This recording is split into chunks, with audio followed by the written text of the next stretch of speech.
शहर पिथौरागढ़ अपनी प्राकृतिक सुंदरता के साथ साथ अपनी प्राकृतिक संपदा के लिए भी जाना जाता है।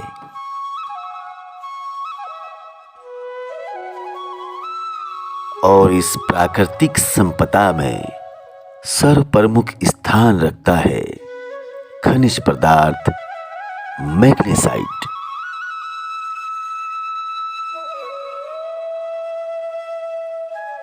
और ये स्थल है चंडाक के पास स्थित मैग्नेसाइट का वह क्षेत्र जहां से कभी जनपद पिथौरागढ़ मैग्नेसाइट उत्पादन में अग्रणी भूमिका निभाता था।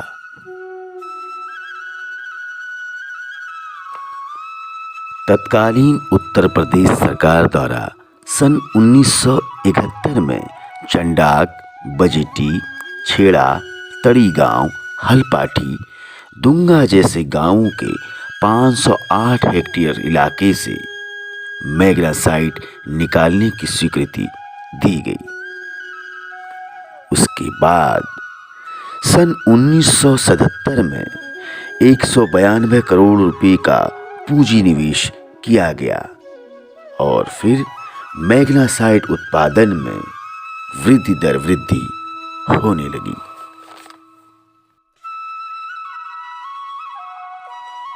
लेकिन सन 1996 के बाद इस उद्योग ने दम तोड़ दिया।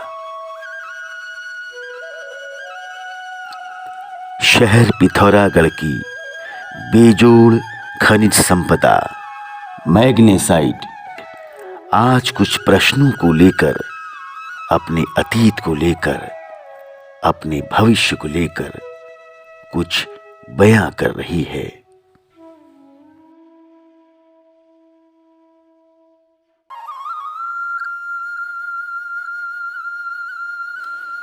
सूरज की पहली किरण शहर पिथौरागढ़ को एक नई उम्मीद जगाती है।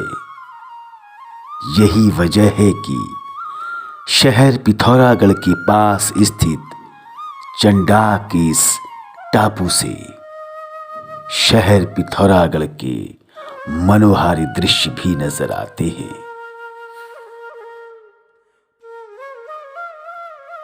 जहां पर प्रतिवर्ष हजारों की संख्या में पर्यटक शहर पिथौरागढ़ की इस प्राकृतिक सुंदरता को देखने के लिए आते हैं।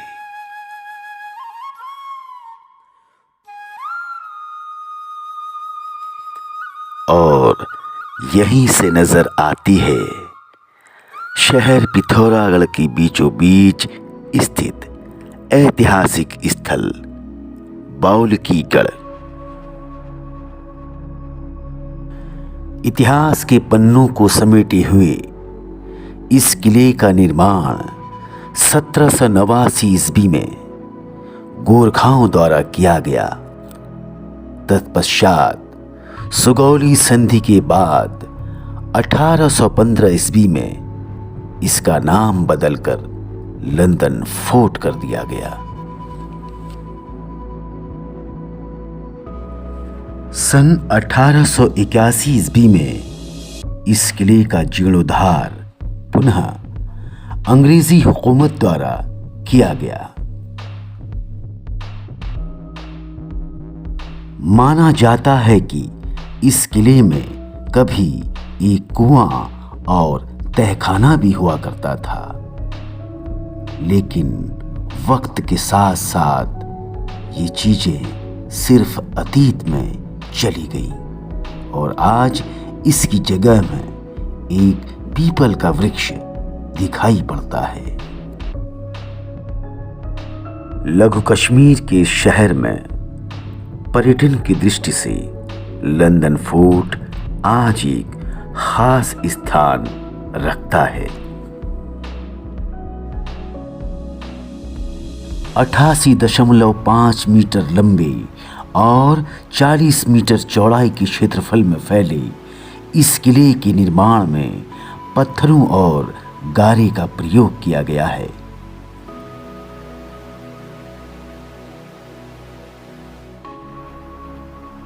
अभी दुर्ग वाली ये दीवार और तकरीबन 152 छिद्रों से लगी हुई ये दीवार शायद अतीत के उस पन्ने की याद दिलाती हैं जब कभी यहां से दुश्मनों पर नजर रखी जाती हो।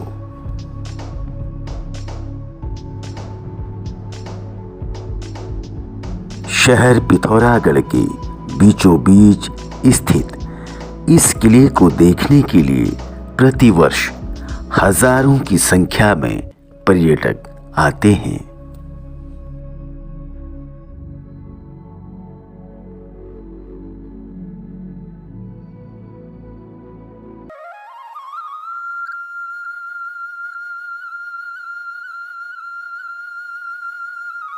शहर पिथौरागढ़ दिनों दिन अपनी उन्नति की ओर अग्रसर है। शायद यही वजह है कि सन 1991 में नैनी सैनी के पास हवाई अड्डे का निर्माण किया गया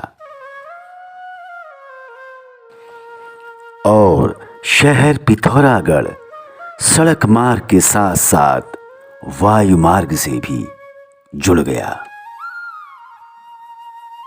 चाहे यातायात के साधन हो या फिर युवाओं की खेल के मैदान, आज शहर पिथौरागढ़ दिनों दिन उन्नति के मार्ग पर अग्रसर है।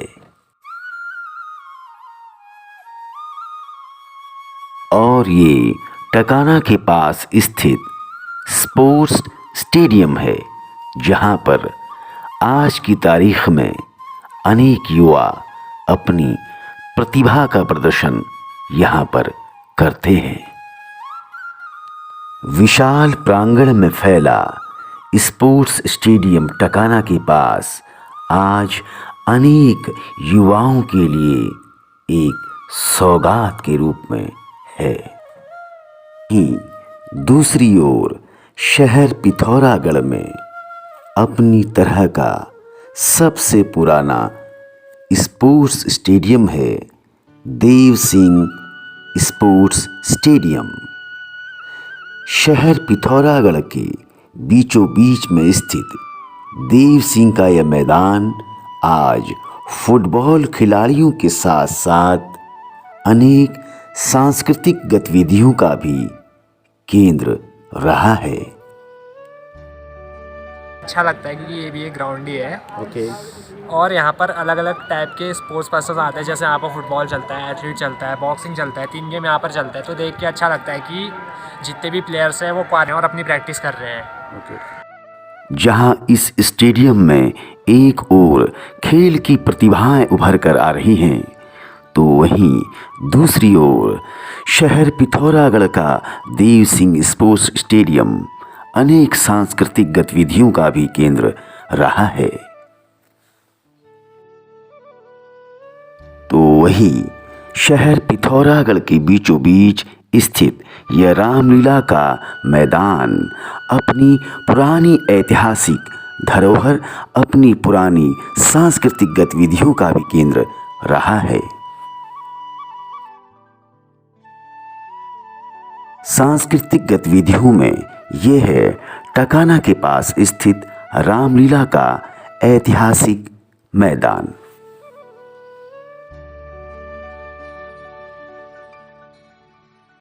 तो वहीं सांस्कृतिक गतिविधियों में अपनी लोक संस्कृति को बचाए रखा है जनपद पिथौरागढ़ के छोलिया नृत्य ने।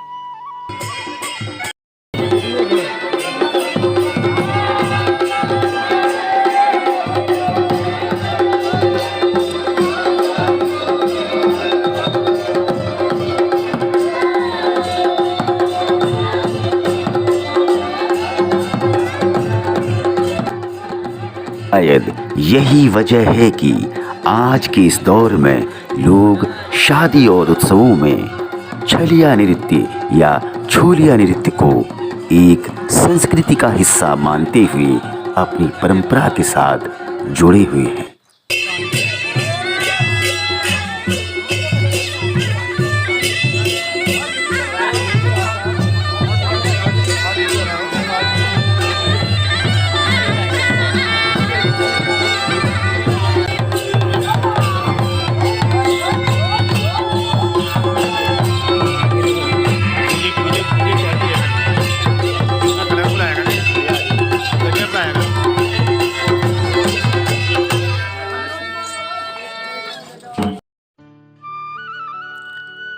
बहुरंगी लोक संस्कृति, लोक परंपराओं, पौराणिक और धार्मिक आस्थाओं से जुड़ा सूर घाटी का यह शहर यानी लघु कश्मीर आज अपने शब्द को चरितार्थ करता नजर आ रहा है।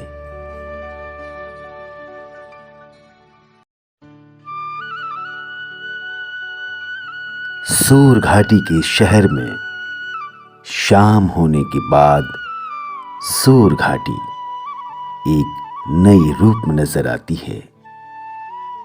शायद यही वजह है कि सूर घाटी को लघु कश्मीर कहा जाता है।